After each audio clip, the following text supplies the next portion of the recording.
Couples having separated accounts is a relatively new phenomenon, and this is where the husband has his money and the wife has her money, which definitely wouldn't work for me, because I'm bad with money and my wife is good with money. So we have a joint account, and she helps me with that.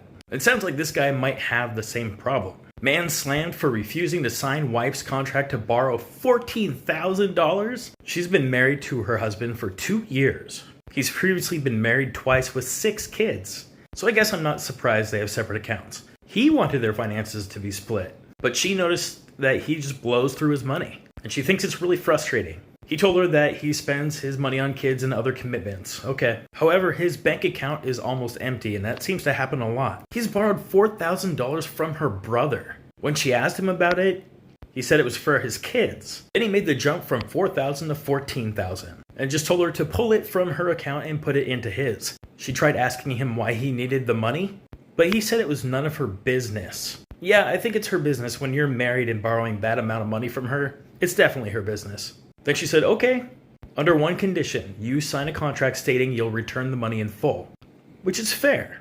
And clearly there's a lack of trust or communication happening in this relationship. He acted all shocked and offended, then went on about how she doesn't trust him of his word, and she doubled down and said, no, that's what has to happen for me to loan you this money. So he doubled down and continued to rant about how she's refusing to help and making the situation more difficult for him instead of cooperating. If you don't have a joint bank account, it's not her duty to cooperate.